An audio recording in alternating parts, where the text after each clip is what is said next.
Okay, so let's talk about how student loans directly impacted my home buying process. If you didn't know, I had a lot of student loan debt, but thankfully that is behind me. I have paid it all off. So if you are new here, welcome. My name is Jocelyn and I am the founder of Real Estate Prep, which is a community for first-time home buyers that are looking for the tools, tactics, and resources they need to confidently make one of the biggest purchases of their lives, and that is usually their first homes. So my goal is to humanize the home buying process for you and give you my experience. I have overcome a lot of challenges during this process, and I feel like there's so many topics out there that people aren't discussing, and we're going to discuss them on my channel. So go ahead, like, comment, subscribe, if you feel inclined. So let's go ahead and jump into it.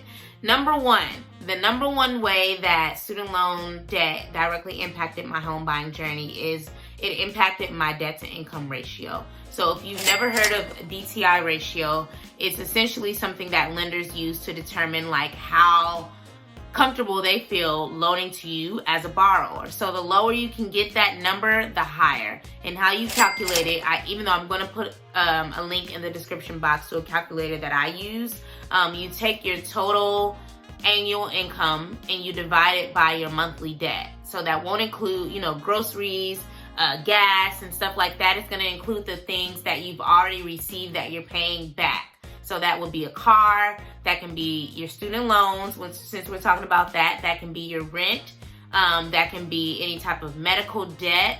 Those are the kind of things that you want to include in your your monthly debts. So you take your annual income and you divide it by your monthly debt, and that'll give you a number. So then you will convert that number into a percentage, and that is your debt to income ratio. So the closer you can get it to below 36%, the better it's going to be. That's what lenders like to see. They like to see a debt to income ratio that's below 36%. But if it's not that, it's not the end of the world. It just might mean that you want to do some work on your finances to lower that debt that's leaving your house, because that means that even if you're making $4,000 in monthly income, but $3,000 of that is leaving, that can be not so good. So, do use the calculator. I'm going to put it in the description box so that you can determine what your debt to income ratio is. But when I first started the process, my debt to income ratio was well above 36%. It was actually in the 40s. And that wasn't a good thing, because that means that it impacted the second thing, which is my pre-approval amount. So when I did get my pre-approval letter the first time around, it was very, very low. And that limited the amount of homes that I could see, because I had so much student loan debt in my back pocket. And unfortunately, that positioned me as a risky buyer. So I could only see so many homes that fit this pre-approval amount, because most of the homes were going for well above what I was pre-approved for. But unfortunately, I can't view those, or I couldn't view those. So that's the second way, is that, if you have a lot of debt, a lot of outstanding debt, it will impact what you are pre-approved for, which means that there could potentially be a limit of how many homes you can actually go see. And we don't want you to do that. This market's already competitive enough. We want to be able to see as much as possible, okay? So make sure that you monitor your debt to income ratio. That'll help you have a good idea of what you can potentially, well, actually you won't, but if you know that your debt to income ratio is going down, there's a pretty strong chance that if you get reapproved or pre-approved later, that amount's going to be higher, and that's ultimately what we want. And then number 3 is your interest rate. So just like a car note has an interest rate, just like student loans have an interest rate, a mortgage has an interest rate. The mortgage rate is fixed. Usually it's 30 years. If you refinance it to 15 years, you can do that, or you can start off with 15 years. That's just not my story. I started off with a 30-year fixed rate, as well as mortgage. But the goal is to get that number low as well, because if your interest rate is 3%, or 5%, that can be a difference of a couple of $100 monthly. And we don't want to pay any money without that. We just don't want to pay, we don't want to give them money just because we don't have our finances together, is what I'm trying to say. Like, 3% sounds much better than 5%. So ultimately, like, that's not the direct, it's not the only thing that directly impacts your interest rate, but it's one of the many things they consider. They consider your credit score. They consider your debt. They consider your income. All these things matter as it relates to the interest rate that you are, given. So the goal is to make it as low as possible because that's favorable to you as a borrower. That's going to lower your monthly mortgage, your monthly payment, and that's what we want. So again, that's not directly, but it definitely contributes to what you will receive as an interest rate. And again, this is something that the lender assigns to you. And then lastly, which is number 4, is the loan type that you are considered for. So we know that as a first, we don't know this, but I'm going to discuss 4 of the main type of loans that first-time home buyers usually, go after is number 1, FHA. I'm sure you're very familiar with this. This is a government-backed loan, and it's created for people that, don't have the best credit score, or they don't have the highest income, or, it's basically to help people, with a lower barrier of entry to real estate, to home ownership. It's very popular. Number 2 is conventional loans. This is a loan type that usually requires, a higher credit score. It requires more income, like just an overall nice financial profile. There's USDA loans, those are for rural areas, and then there's VA loans, which are reserved only for veterans and families of veterans. So most people will go FHA or conventional. So the challenge with that in this market right now, 2022, is that a lot of sellers, in the market overall, just isn't favorable to FHA loans.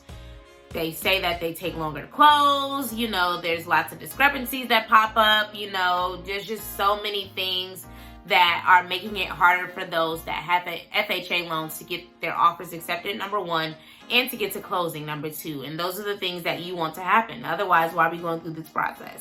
So I say that to say that conventional loans are more favorable in this market right now. That's not to say that things will change or won't change, because they more than likely will. But if you want to position yourself to look at as much as possible and be considered for as much as possible, then just know that what you have in debt is going to impact the loans that you are qualified for. Like, everything finances has to do with everything within your finances directly impacts your home buying process. There's no stone that'll be unturned. They're going to know everything about you based on your finances, your savings, your debt, and your credit. And right now we're talking about student loans, and student loans play a big part in what type of loan type you are approved for. It's not the only thing, but it's a big thing that lenders are considering. And we want to make sure that you as a buyer can be, considered for all types of loans. So I say that to say, understand the market, understand what type of loans are being, closed quickly, what type of loans are being accepted as it relates to the offers that are being put in. And you want to make sure that you are on the winning team. Again, this isn't to say that FHA loans aren't favorable. That's just what's happening in the market right now. So you want to make sure that you're competitive enough as a buyer and a borrower. So just to recap, the 4 ways that student loan debt directly impacted my home buying process and will more than likely impact yours if you plan to buy this year is, number 1, it impacted my debt to income ratio. And again, lenders use this to determine how comfortable they feel loaning to you. The goal is to keep it below 36%. Number 2 is that it impacts the pre-approval amount that you receive. So that is basically the number that they'll give you on a pre-approval letter that basically says, hey, you qualify for this loan type and you qualify for this amount of money as it relates to your loan, your mortgage. So that limits the amount of homes that you can actually go out and see. And we want to be able to see as many as possible. Number 3 is that it impacts the interest rate.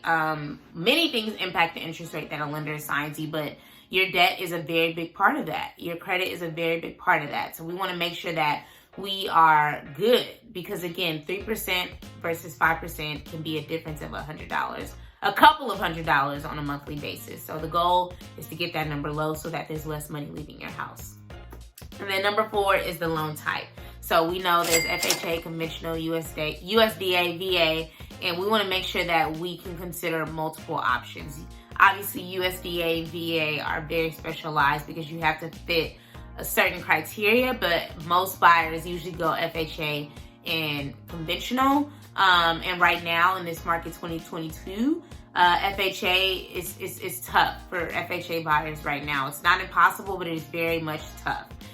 So if you can, get pre-approved, if it makes sense for you to do conventional, obviously everybody's different. I'm not a lender. You should definitely talk to a lender, and talk to a lender that understands your financial situation. But if you can be considered for multiple types of loan types, that's going to be good for you. We don't want to be limited to just one loan type because of our finances, because of our debt. So if you made it this far, say I understand in the comments. Go ahead and comment I understand in the comments, and let me know what you plan to do to tackle your student loan debt now that you know the 4 ways that your student loan debt directly impacts your home buying process the way that it impacted mine. Is it impossible? Absolutely not. But it's going to require some strategy on your end so that you are doing the work to show up as a confident buyer that a lender is happy to work with, and a seller is eager to sell to, or a builder if you're buying something new construction. So thank you for watching, and I will see you on the next video. Of course, comment, let me know if you have any questions. Feel free to look in my description box for any other resources that can help you with your home buying process.